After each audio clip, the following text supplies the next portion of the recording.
What is up, Grunge Bible Nation? My name is Ethan Shalloway. This is the Grunge Bible Podcast, and I have Chris Salona staring back at me. Staring back at you. That's me, and here we are. Man. Exactly at the point. Exactly at the point that we feared. And predicted. Not really, but we're back with another episode of the Grunge Bible Podcast. Thank you all for being here and listening. We had a good episode for you. It's going to be a fun one. Something that we're excited to talk about. This is episode 177? 176. 176. August is here, man. How does that make you feel? August and everything after, man. You made a post about it, and it is August, dude. It's crazy. It is like soon it's going to be September. Soon NFL football is going to be around, and I don't know, man. I mean, I feel good about it, I guess. Do you? But it's That's like good.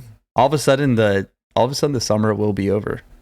Yeah, I saw a TikTok the other day, and I'm gonna riff on it and post something similar on Grunge Bible, but it was a picture of like a couple dudes like sitting on a couch looking really sad, and the caption was, "Just like that, it's August and summer starts to slip away," and it's to the intro to Tuesday's Gone by Skinner, like that really sad bendy guitar. And I saw that Friday night. I got home, I was dead tired, and I was like, fuck. It's over, man. Yeah, my brother's birthday is the 31st of August, and we have vacation like 2 weeks, and he's like, "You'll be around for my birthday?" And I was like, "Well, I'll be home for vacation," and then maybe he was like, "Well, it's like the week after." I was like, "Dang, it's like it is. It's like the week." It happens like fast, all of a sudden, dude. Yeah, I mean, it's coming quick. So, but it's good. It's fine. It's been so hot, hot this summer. I mean, it is every summer, but like, it wears on you. You know, you're always craving hot weather, and then the hot weather comes, and you're just like, wow, this is draining. It really takes it out and of you. It goes real quick. Like, I always think about The Boys Are Back in Town by Thin Lizzy. It's got the line of, the nights are getting warmer, it won't be long till summer comes, now that the boys are here again. And now it's already August. Fuck. Yeah. Anyways, how are you doing today? Right now, right here. Yeah, man, I'm doing well. Right here, right now, Jesus Jones. Right here, right now. I am, it was a good week. I worked a full week back, worked in the sun all week. It was good. Awesome.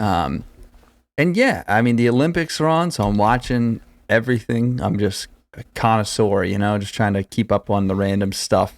Yeah. See the Turkish shooter. He's a natural shooter. Oh, yeah.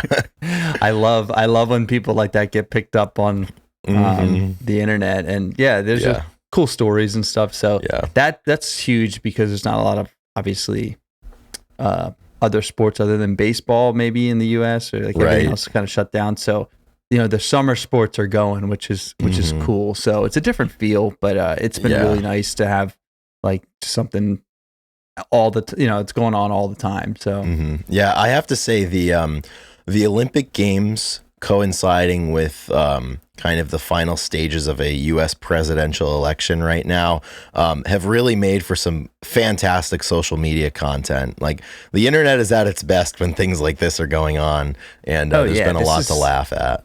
This has been a peak summer for content, and for better shit, or for worse, and shit going down. And like stuff to talk about. So at least it's interesting. I mean, I suppose.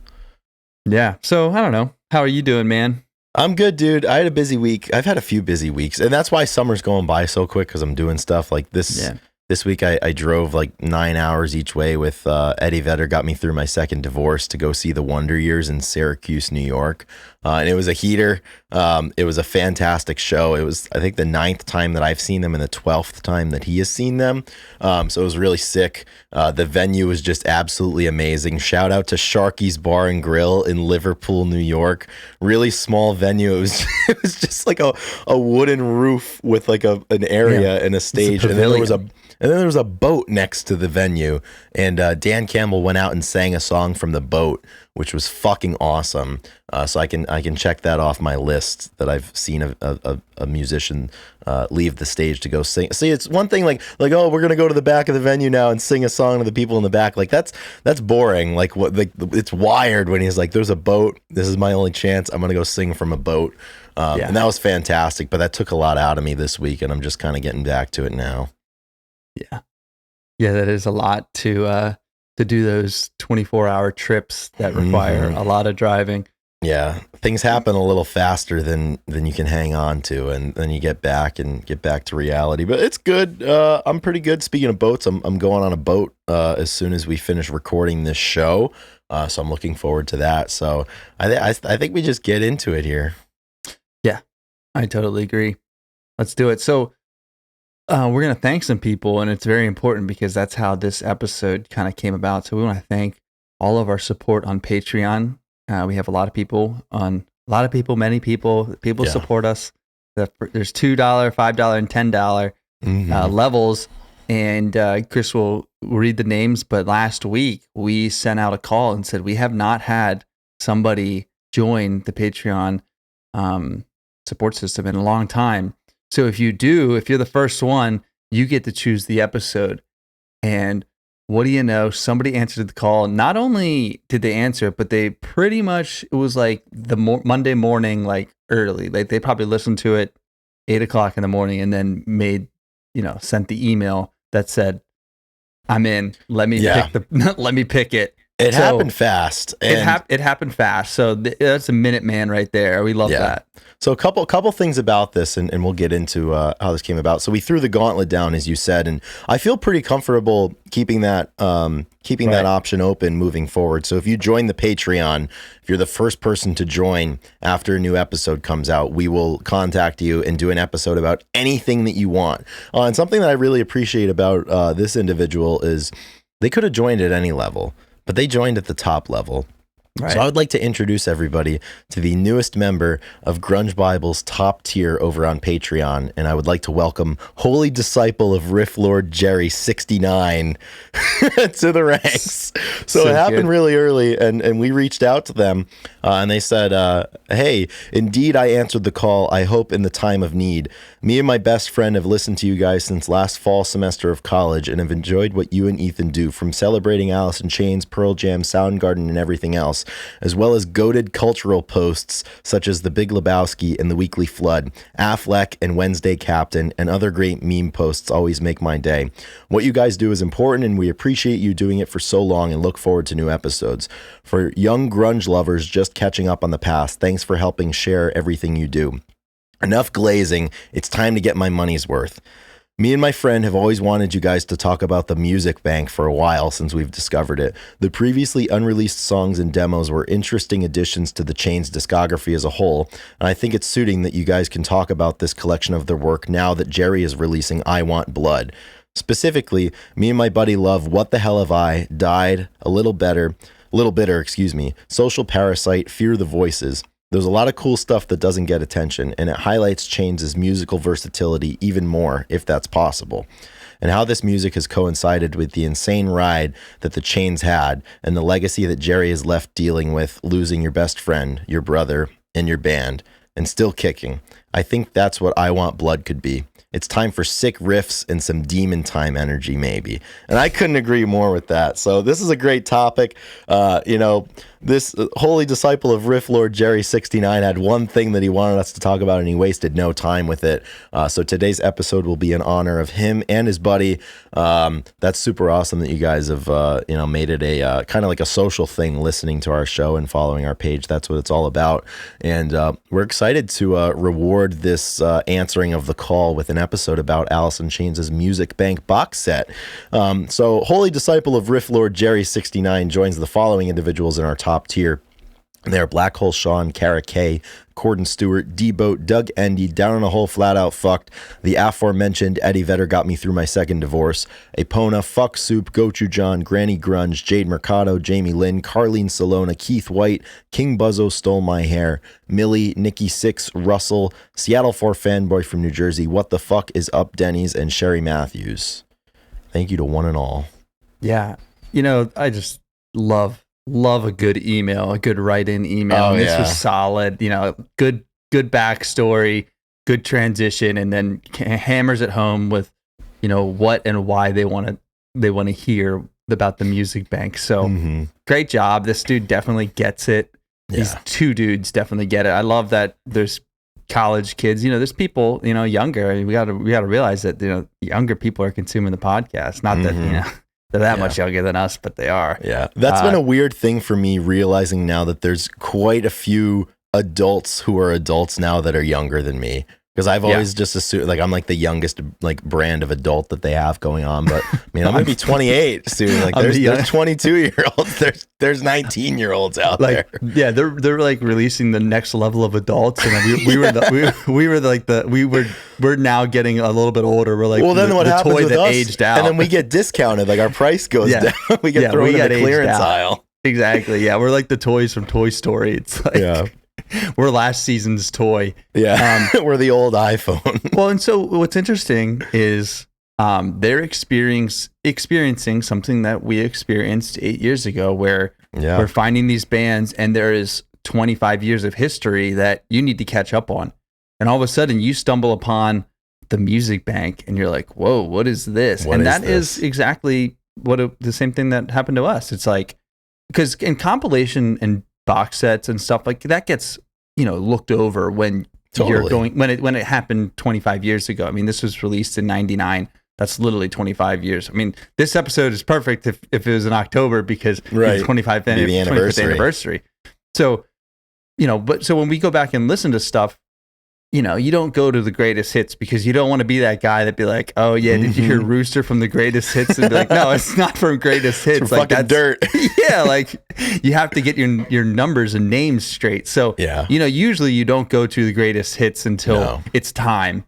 Yeah. And unless you've been a fan from the start. So this is something that you kind of like look over, I think, when you're like rediscovering something. So I totally know what you're talking about. Same thing. You like find it and you go, oh, it's a box set. And I don't know, for me, when I see stuff like this, it's kind of hard to really get into it until I know the band. Like, hearing demos and hearing unreleased stuff, like, unless you're a true fan, I mean, it's going to be hard to really get behind that. Like, this is for the fans, obviously. Yeah. These are for the people that really grew up with it. Like, I'm thinking about bands, like if the Wonder Years did something, like, it would be really interesting to hear unreleased stuff. You'd be like, oh my gosh, like, I've never heard, like, I can't believe I've never heard a song that Dan Campbell put out. You know what I mean? Yeah. It doesn't really come about. So yeah, absolutely. It's exciting. So there's something around the idea of the box set that we'll get into that is really special.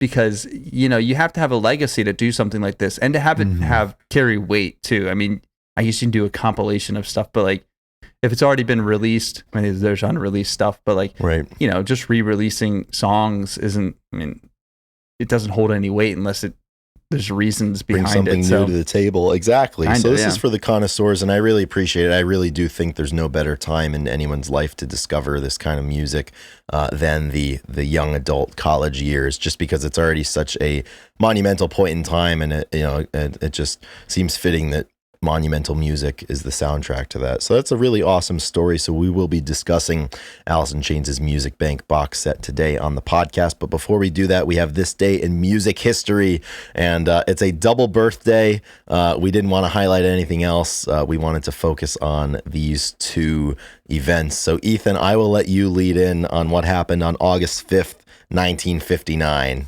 Yes. So this is huge. I'm so glad that we found this, because it wasn't on the radar until you went to another place. And Pat Smear is born in 1959, August 5th. And people forget that Pat Smear was in the Germs, and he's also in Nirvana, and he's also in the Foo Fighters. And Pat Smear is an absolute legend. We love Pat Smear. I would love to do an episode about him. I mean, yeah, dude. Happy birthday, Pat Smear, dude. Incredible. Absolute king, professional, and he's really good. Like, it's one of those things that I know between you and me, like, oh, Pat Smear, like, it's kind of like a running gag with us, like, oh, like, he was in fucking Nirvana, man. But man, he's incredible. Yeah, he's absolutely just incredible. Solid. He's so good. I mean, so happy birthday to the Smear. He's turning 65. That math checks out. Damn. Yeah. Wow. He's been that's old. It's getting up there. It's wise. So Pat Smear, that's the huge. fact that, like you said, he was in Nirvana, and then Dave kept him around to keep him in. Yeah, I'll stick around. Foo. Yeah, I mean, it's Novoselic he didn't keep Novoselic around. Absolutely.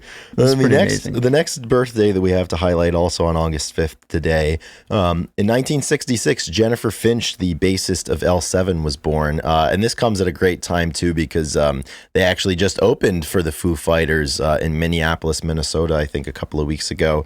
And we did a nice little partnered post with Jen Finch on Grunge Bible's Instagram page. She was sharing some kind of behind the scenes photos that she had taken from the 90s of Dave and their touring activities back in the day. So happy birthday to Jennifer Finch. Hoping to in the weeks to come get a little bit more into the L7 side here on the podcast. So another fitting, maybe hearing from her, fitting birthday. Yeah, there's a chance of that. So happy birthday to those two incredible individuals, Pat Smear and Jennifer Finch.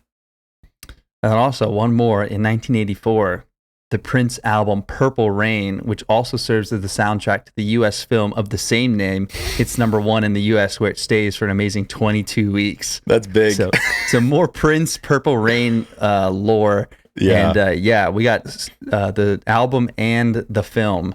So pretty impressive, pretty incredible. Yeah. Prince is that man. So yeah, Prince, whether you like it or not, Prince was that dude. Dude, it's funny when we go in waves on here. We're like, there's like themes that just kind of like stick around for like 3 to 4 weeks and stuff. And we had a couple Eagles things in like 2 or 3 weeks in a row, and now Prince is back-to-back weeks. Well, Prince, or like we talk about Jerry and I Want Blood, and the next episode is about Music Bank, and then who knows, the next one's going to be about like the nanotapes or whatever, the nanotapes, and you never know what grunge is going to give to you next. Once we find that channel, we can work from it. So yeah. Anyway, so that's this day in music, and then I think it's time to talk about the Music Bank. I think it is time to talk about the Music Bank, Ethan Shalloway. So as we mentioned, it is a box set that Alice in Chains put out.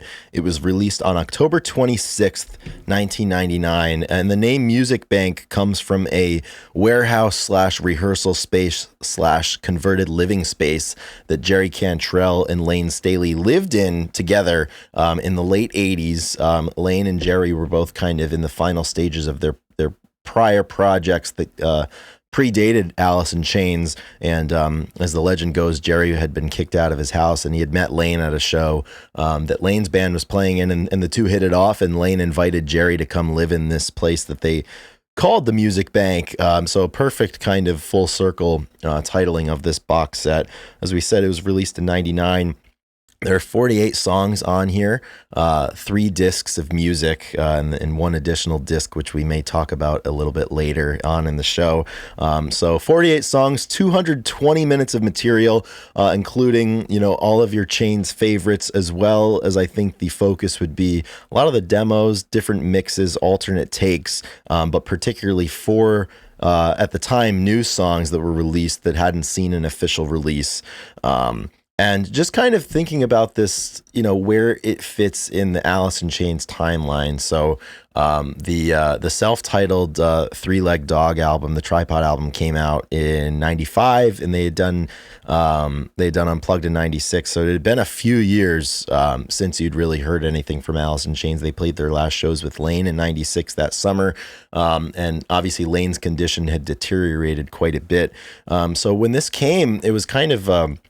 in the middle of some radio silence here. Jerry Cantrell's solo album, his first one, Boggy Depot, had been released, and it was the end of the 90s, and it had just been a while since we had heard from Alice in Chains. So I was looking back for some research for this episode, and I found a review that was in the Austin Chronicle, the big newspaper down in Austin, Texas, and there was one line that stuck out to me that the reviewer, that the author of that review had said, and they said, "Music Bank is an exceptional collection that bears the unmistakable sentiment of an epitaph." And you and I were just chatting before we came on here, and we had that same thought. And I was like, it's funny that you mentioned that, Ethan, because I found this really great quote from a review. And it definitely comes with that. So speaking of the box set as a whole, it's kind of crazy when you put all of these songs together. Like when you listen to Dirt or Facelift or any Chains thing for that matter, you're like, holy shit, this is good. But it kind of has a different feel when you put it all together, like their life's body of work here. It's like you've got like 30 of your best and then like 18 things that you maybe haven't heard before, and certainly haven't heard before with the unreleased stuff. It just kind of puts in perspective how powerful and how good they were.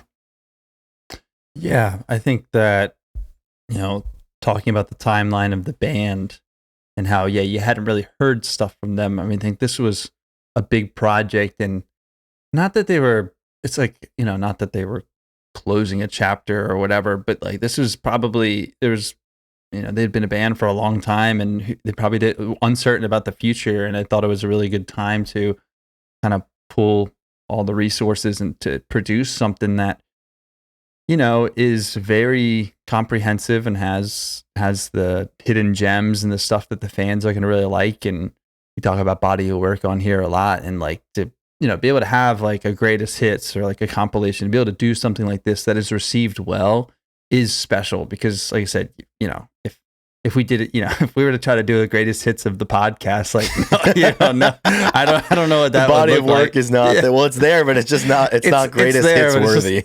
It's just not like, that might be different, but, so it is so cool to think about if it was 1999 and this came out and we hadn't heard, or, like we were just unsure about what our favorite band was doing or what they were going to do. And then they give us something like this, it would be, and this is the time when it's a special time in media. Like, I was watching the Nana tapes, and, that was kind of, it was supposed to be like a press release that Columbia had them attempt to support the Three Leg Dog album. Mm-hmm. And they did something like that. And it's just not something that people would do anymore, and take the time to like video and do like, I don't know, silly stuff and like have fun with it. And people would buy these VHSs and like play, or, like I said, this like a box set. Like, I don't even know what that would look like now, because no one listens to CDs. Like, it doesn't really like play anymore. Right. And so like these like projects, I think they still do stuff, but I don't know, for some reason, like the way that art and media were taken in the 90s, like it had value. I would say, like someone was talking about VHS, like if you come over and watch the VHS together, or like it was way like viewing stuff together was also different. And it would be like, Andy has the, like, let's go over there and watch the credits or something. I don't know. It just is like taken so much differently. Like I think about the singles movie and soundtrack and stuff. Yeah. And it's so cool. So I think that like this is an very intentional and well done project. Yeah. Absolutely. Would have been cool to like be a part of, like wanting to collect it. I mean, it's still collectible now, but I don't know. It's a different feel. 25 years later. Yeah, it really is. And this came, as I said, at a really interesting time in their discography. And I kind of want to zero in on those 4 tracks that, that had been, for all intents and purposes, finished, but not officially released prior to Music Bank. And there's 2 that are kind of from like the Dirt singles era. We've got Fear the Voices and Lying Season. But then we have 2 newer Alice in Chains tracks, new at the time, Get Born Again and Died. And those had come from a session that the band had done in autumn of 1998, August, September, kind of around that time period. And at that point, that had broken a 3-year hiatus of Alice in Chains getting together in the studio. And it was much reported on at the time. There's actually a Rolling Stone article that they had released in September of 98 called Malice in Chains, ? That was reporting on a lot of the issues that had occurred with that studio session. So Jerry Cantrell had been, working on a lot more solo material at the time, having released Boggy Depot and just continuing to write solo stuff in preparation for continuing his solo career with another release. And he had some songs that he had showed to Lane Staley. And, they decided they were going to get the band together and maybe, make these Alice in Chains tunes instead of Jerry Cantrell's solo tunes, get in the studio and potentially include on a box set. And there was a lot written at the time about, just different things that had gone on during that session. They got back together with their producer Dave Jordan, who they'd collaborated with earlier in the career. And I don't really want to get into the specifics of why those sessions were troublesome, because I really just think it's piling on about Lane's condition at the time and the struggles with addiction. Certainly, as we had seen at the Unplugged show, and now we're a few years later, and he's struggling even more. And there was a lot going back and forth where Jordan had kind of left the session and decided that he didn't really want to work all the way through this, and he had reported about Lane's condition, to which Alice in Chains and their manager Susan Silver were asked for comment, and they didn't want to comment on it, and Jerry said I don't have any comment at this time, and Silver had said that she hadn't seen Lane in a year, so she couldn't provide any comment on it. But needless to say, it was a difficult time, I think, in the band's life and in Lane's life particularly, to come together in the studio in a timely fashion and get work done. But despite all of that, they were able to get these 2 tracks completed and ready for inclusion on the Music Bank box set. And those would be, as I said earlier, Get Born Again and Died, which are probably my 2 favorite ones of the box set.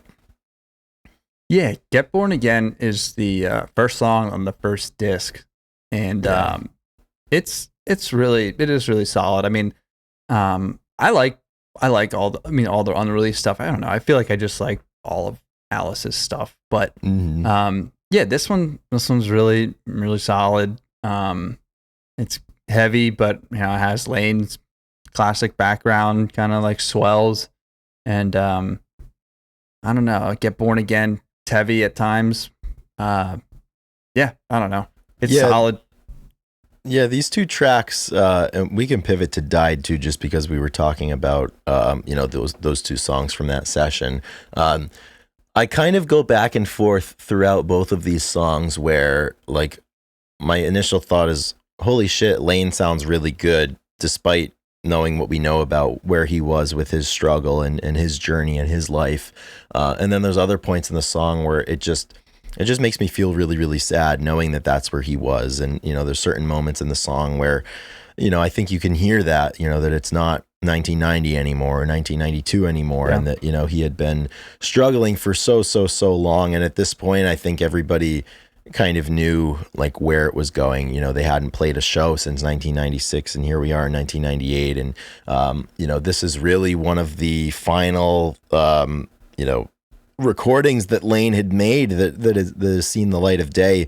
The only one that he had done really after this was he contributed to a cover of Another Brick in the Wall by Pink Floyd for a short-lived supergroup called the Class of '99, which notably featured Tom Morello of Rage Against the Machine. So this is just a really I don't know, it's a really interesting point, and I keep thinking back to that that blurb about this box set and those songs particularly being an epitaph for the band.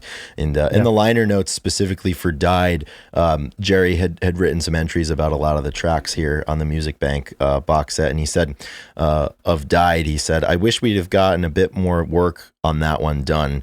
It's more Alice in Chains in a jam room. It's not as finished as Born Again. It's vicious. It's got teeth. It doesn't have many overdubs, and it's maybe a little purer, rawer form of what Alice is. It isn't pretty, and that's not a bad thing at all. And I think isn't pretty, but it's not a bad thing that it isn't pretty is something that I think about with Alice in Chains a lot. And I forget if it was Mikey Nez or Jerry or Sean Kinney, perhaps even, I'm not sure.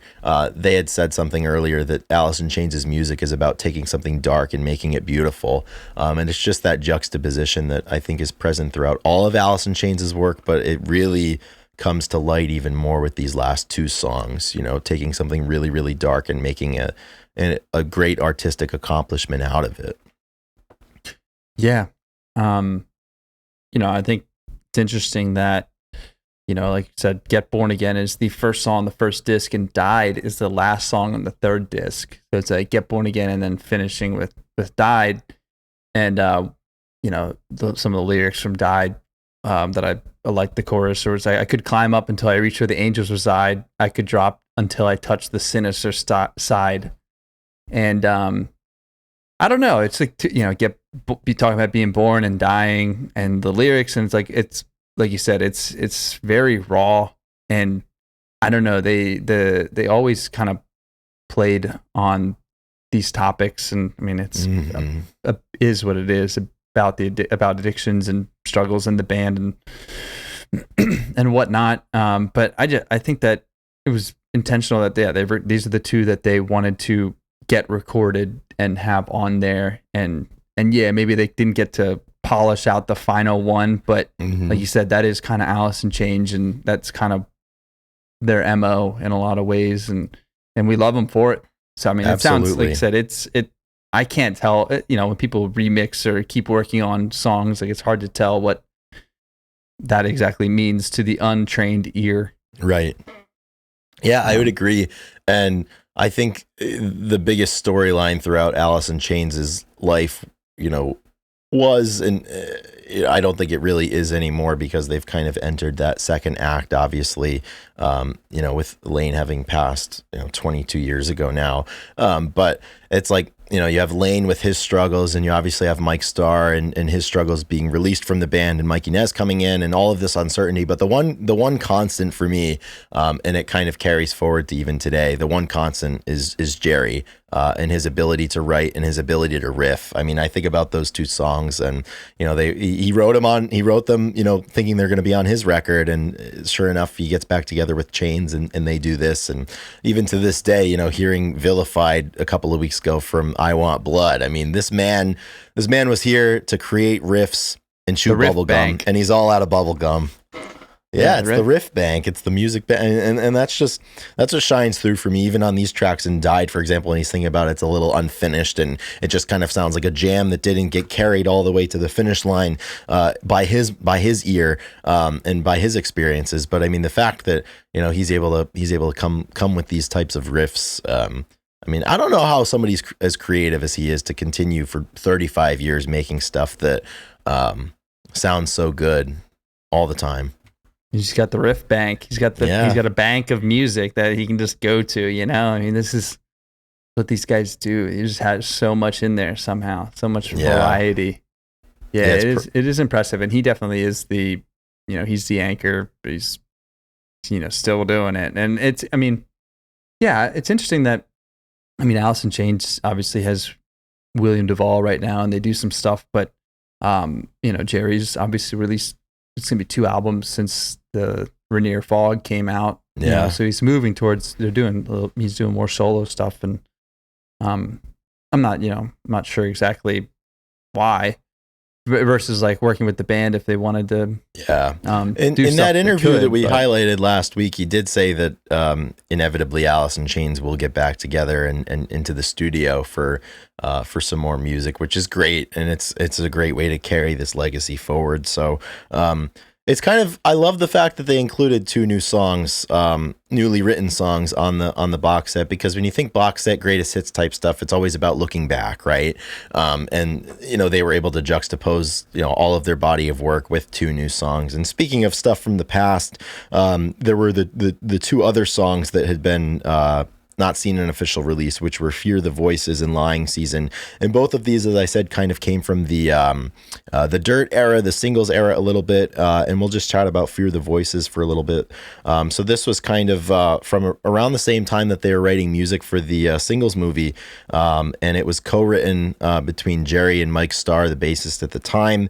And in the liner notes, Jerry had said of Fear the Voices, he said, "It's another cool song from the demo for the singles movie. Thinking about it now, that was a fruitful tape. We got wood for the movie, part of Sap, and we got started on Dirt. So the tune itself was a good song, but we were just turning to the height of our blackness," which is a wild thing. So I presume that's probably why this one, this one didn't make it. But this is just great bass guitar here on this one. It's, great drums as well, and it's just kind of, it feels right at home in that era, I would say, of Alice in Chains, of pre-Dirt, when you think about who they were with Facelift and their touring activities at the time.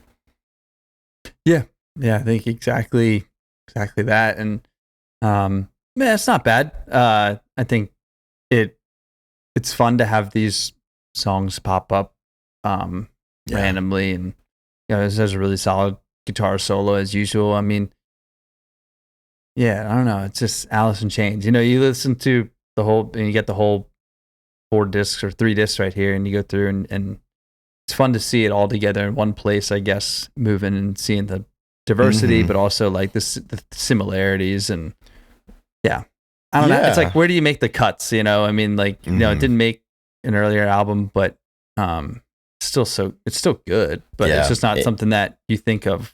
Right. And it's interesting to think about, why those decisions were made, why certain tracks weren't included, and why they were held until Music Bank, for example. And it's interesting, on the one hand, you would just think that at the time the band didn't think it was as good as the other stuff that they wanted to include, but it's interesting to get that blurb from Jerry that it wasn't dark enough to be included on Dirt.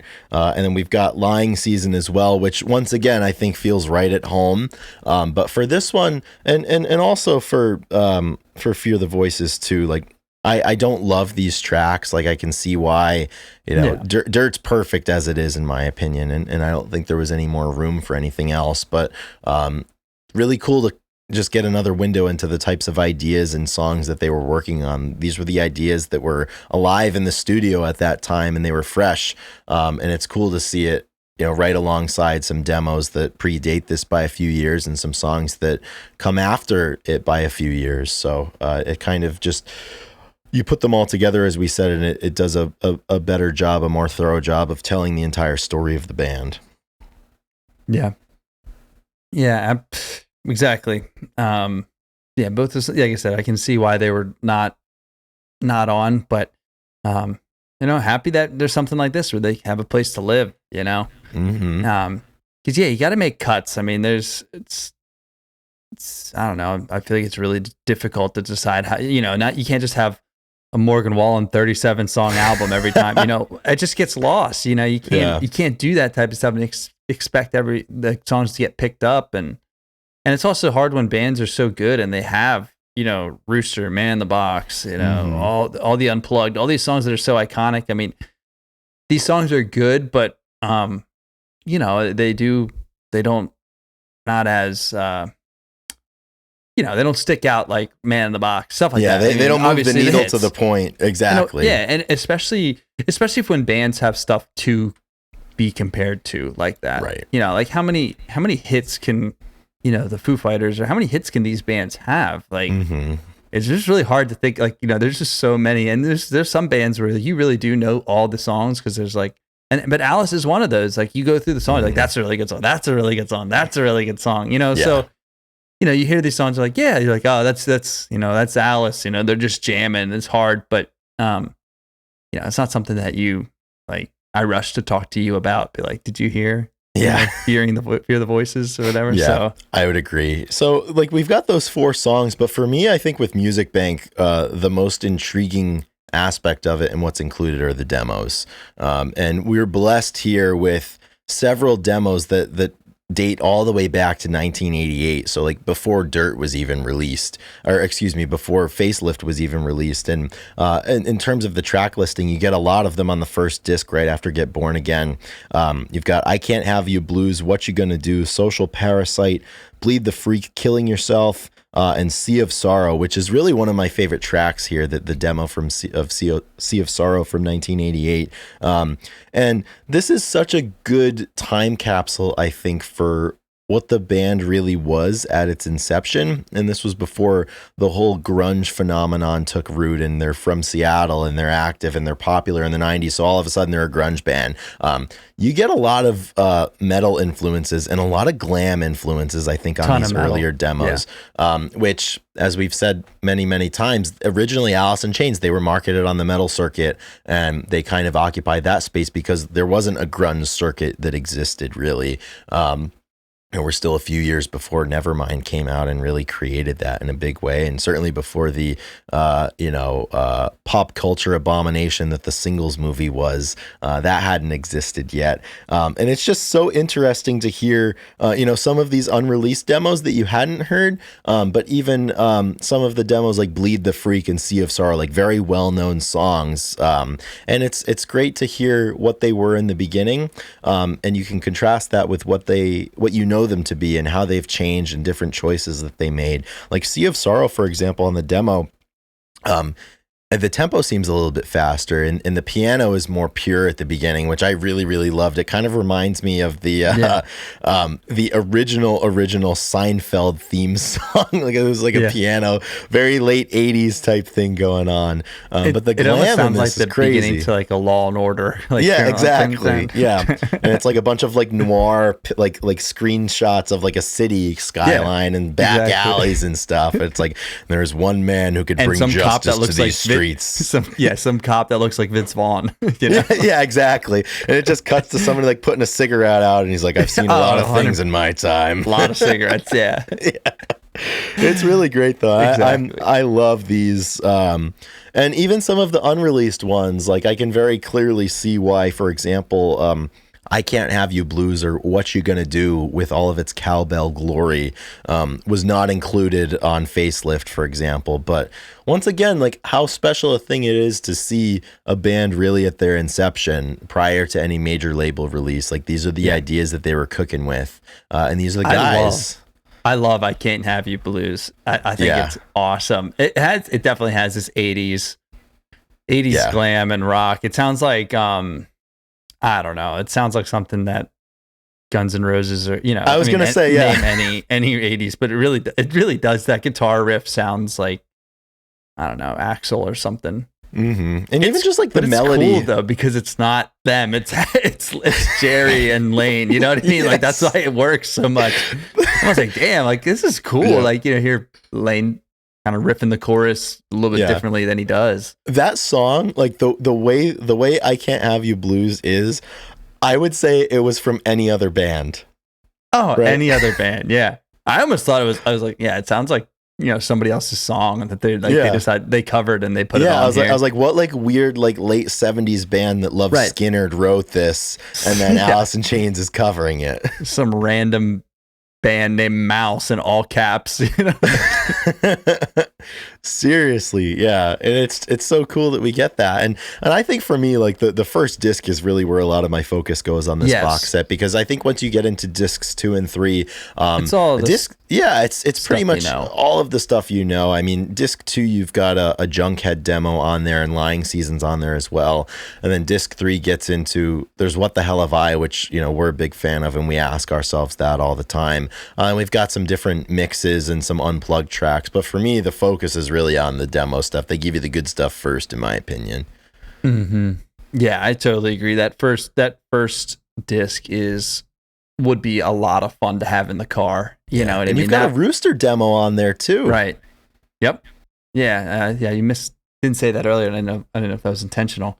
Yeah, and then they also have great songs. I mean, you can fill out an album with awesome Alice in Chains songs easily. So yeah, and it's interesting, if I remember right, I think the Rooster demo came around the time that they were writing the stuff for SAP, and it sounds like it could be on SAP, and they obviously decided to not make the studio version as acoustically as what you would hear on SAP, and they saved it for Dirt. But it's interesting, this one, it's like equal parts, this could be on SAP, and like I can see why they did this song the way they did during Unplugged, for example.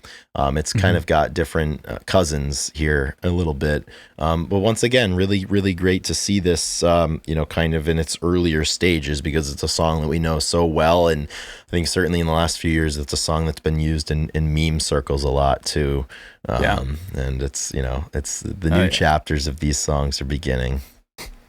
And then also you have the live at the Marquee, Dallas, Texas, Queen of the Rodeo track number 5. 1990. Yeah, this is an interesting one. I know you've been jamming this one.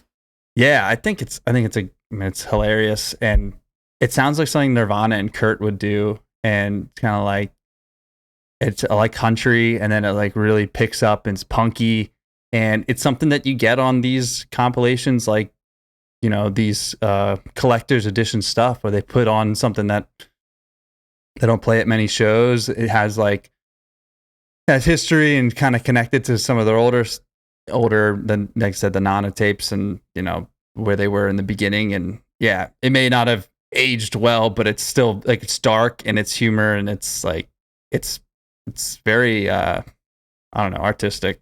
It's like pretty intense. Yeah, good punk. It certainly is. Yeah, I'm glad that one's on there as well. Something that when I listen to the Music Bank too, because I did a front to back when I was on my road trip a little earlier this week, and it kind of makes you reconsider other songs that you maybe perhaps would skip over or not be as in tune to when you're listening to an album like Dirt or the Tripod album, for example. So I appreciated that as well. I love that What the Hell Have I is on here as well. I think that's a really, really great track, and it's, you know, it's almost, I think, an injustice to it that it had been released, you know, for a movie, I think, in 1993, and then it finds its way here. But something else that I wanted to chat about, there are 3 tracks from the Unplugged performance, from the Unplugged show, that made its way onto Music Bank. And it's interesting what they chose. They chose Nutshell Unplugged, The Killer Is Me, which was only ever played at Unplugged, and Over Now. And it's interesting in the terms of the track listing, because it goes Nutshell, Killer Is Me, Over Now, and the order in which they were played was Nutshell, Over Now, and then they closed the show with The Killer Is Me. So a little bit of a sequencing Easter egg there, I think. But I'm a big supporter of The Killer Is Me, so I'm glad that this one is here as well. And I think, you know, you can't have a retrospect on Alice in Chains without Nutshell Unplugged to open that show. Really, really, really heavy stuff, obviously, as most of Alice in Chains' catalog is. Mm-hmm. Yeah, Over Now, though, is such a, I love that. I love that song. It's so good. Yeah, they did a great job putting this together. It's like, yeah, it's special to think about, and I kind of wish that I had it, you know? Like, yeah, me too. You know, these type of all-inclusive type packages they usually cost a lot of money. I don't know what this costs coming out. Yeah, like when people do like anniversary, or they do stuff now where they really put together 50 years of, you know, Skinner, or 50 years of Zeppelin, or something, like the full inclusive, you know, those things are kind of crazy. And absolutely, you know, but they do, yeah, they have to like compile all this stuff from over the years, and they have to pick what to put on. And like if people are doing live shows or like live performances, like, you know, it's kind of cool if it's like handpicked by the band, like, this is the live performance that you guys should listen to. Mm-hmm.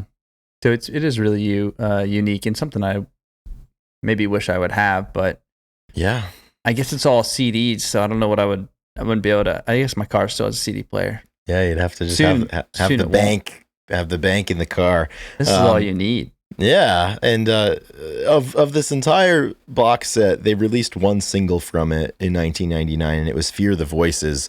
And because we love charts, obviously, it's worth saying that this one reached all the way up to number 11 on the U.S. mainstream rock chart for Billboard magazine. So makes sense that they went with something that had been unreleased, listed on here. So I think Get Born Again had been released a little bit earlier, and that was from the other box set that they had done also in 1999, called Nothing Safe, Best of the Box. So they had a couple of, you know, once again, speaking to how this was kind of an epitaph, you know, when a band is putting out a couple of box sets in the same year, chances are it's probably towards the end. And obviously this was the last of the new stuff that we got, with Lane and Alice in Chains having passed away in 2002. But you know, this segues into the fact that, you know, we hear a lot of times whenever we post newer performances of Alice in Chains with William Duvall, people always talk about how they should have changed the name or they shouldn't have continued. But it's fantastic that they continued, and it's fantastic that people can still see Alice in Chains and hear these songs. And William does an amazing job, and I think he does a perfect job of carrying the legacy forward. Yeah, he absolutely does. I was gonna say about when you look at the artwork on the box set, because I just pulled up the CDs and the CD cases, and it's kind of cool because they're kind of like, one is like a 3-legged dog, but it's not the traditional one that we've seen. It's not. Yeah, there's another one. There's like, it's like a guy face the same style of the person, but slightly different. And then the one is the same Dirt album, but without different outtakes from the cover shoots almost. Right. Yeah, different outtakes, which is cool. And so I think there's a lot of cool stuff like for the fans, you know, cool Easter eggs like we talked about. Oh yeah. Yeah, this is cool stuff. And with Music Bank, obviously there's 48 songs. There is a lot to talk about here. I was going to say, we're just kind of cherry picking what we can, because it would be very easy for us to get lost in this one. And we're not going to go song by song. We were not going to do that because we're not capable of that.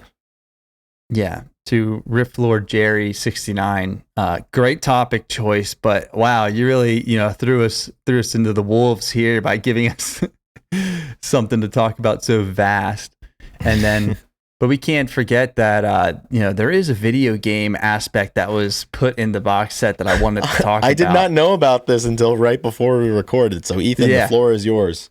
It's just another like cool thing that they added, like an interactive, basically, you know, it's a video game is a stretch, I would say, but it's like an interface where you can click through, like you can go, it goes through a really in-depth timeline of all of the major points in the band's history, which is with pictures and stuff. So you can kind of click through and see, you know, random stuff that comes up where it's like, you know, the band January 91, the band tours Europe with Megadeth. They renominated for a Grammy. For best metal performance, they lose again. You know what I mean? And they kind of talk about these random stuff that comes in. Like Sean Kinney redecorates his apartment by throwing his coffee table out the window, June 1992. The lore. This is a game of lore. Yeah, there's like a bunch of lore that goes through with like pictures, and then you get to, I don't know, like I said, it's like just still shots, and you kind of click through, and you have to find $500 to like be able to leave the there's like a ransom note for this goat doll, and you know, it's maybe corny to some people, but like for fans, like just knowing that they took the time to kind of put something together and have it is, you know, I have a lot of respect for bands and artists that do stuff that have like the documentation of these random stories and stuff, and it's just, you know, it is really special. So like I heard about this, like, this is so cool. Like that would be something, but that's something that I don't know how would be possible now. Like back then it would be like, yo, Chris, come over, play the game. And we would like look at it, and it would be awesome because you could like read those things and go through it with somebody. Yeah. It'd be pretty cool. So yeah, I thought that was really, you know, just unique and special, and like, yeah. You know, they didn't. I mean, have also to do at the that, time in 1999, like how metal PC is it? Like, games. hey, we got a PC game, we got a computer game from Alice in Chains. Yeah, that's awesome. I love it when people take the time to have the intent to do things like that, and it's no surprise that they hit the nail on the head there. Yeah, and that's the word, intent. You know, I think that it was intentional, and it was, you know, you don't do this by accident, and it wasn't half-assed, the whole thing. So yeah. That's the Music Bank. Yeah, I think that's pretty much it's pretty much it. Yeah, I have no further thoughts on it. Once again, we want to thank the great holy disciple of Riff Lord Jerry 69, and that's definitely in the running for one of my favorite Patreon names. So they immediately understood the assignment. It's always funny when people make their Patreon. They sign up and it's usually their name. And then 15 to 20 minutes later, you go back and look and it's no longer their name. And they create something decadent and holy, such as Holy Disciple of Riff Lord Jerry 69. So thank you for joining the Patreon, my friend. Great episode topic. We enjoyed chatting about this one. We hope you enjoyed it. We hope everyone enjoyed it. And we hope you stick around on the Patreon. Thanks for listening to the show. And as we said earlier, it is a permanently standing gauntlet that has been thrown down, where if you're the first person to join the Patreon after a new episode comes out, we will do an episode on anything that you want. And I cannot overstate how we will do an episode on anything, whether it's music or not, we'll do it. People are gonna push that. They're gonna push the envelope. Yeah, they're gonna get us demonetized. Not that we're monetized to begin with. They're gonna try to put us on demon time. Exactly. I'm ready to get on demon time. This is the first. Blood. Step. I still want blood. I really want blood. Yeah, it's coming. Yeah, that's awesome. Yeah, we are open to any and all support and ideas, and like I said, we'll do it. Absolutely. So thank you to our producer Drew McFadden for his continued work on this show. It's funny, we try to record this show. We release on Monday mornings at 6:30 in the morning East Coast time, and Drew lives on the West Coast, so at 6:30 he's 3 hours behind. So we try to be courteous with when we record so we can get the episode materials to him early. And we always try to record like Saturday, so he has all day Sunday to do it. But inevitably, the work doesn't begin until Sunday evening West Coast time, which is like well past midnight East Coast time. So it runs up against it. So we texted him earlier. We're like, hey, Drew, we want to know if you're cool with us recording on Sunday, and you'll just have to work on it the same day. And he's like, you can work on it Monday East Coast time, and I'll have it done. So I think one time we gotta do the episode at midnight on Monday morning and give him 6 hours to finish it and see if he can do it. Yeah, absolutely. That was pretty funny. That's what we pay him for. Yeah. Yeah. I know we ran it by him. Like, can we record on Sunday? But we knew that it wasn't going to be an issue because he's still in bed right now.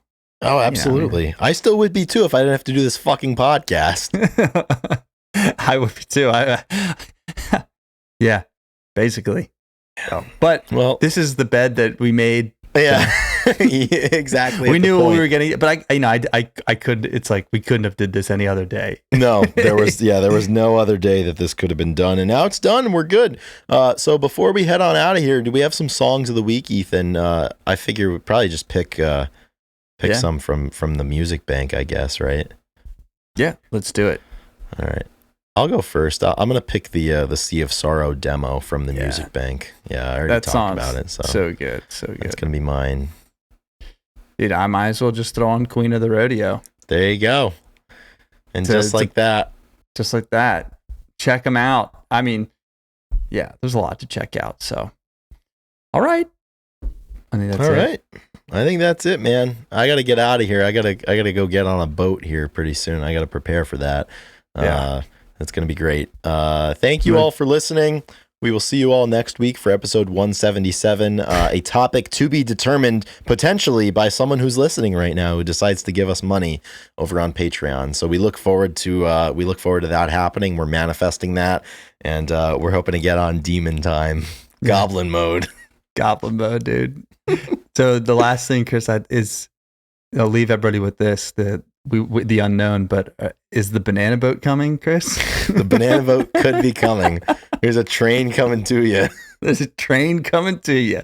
All right, rock and roll, guys. Rock and roll, everybody. See you later.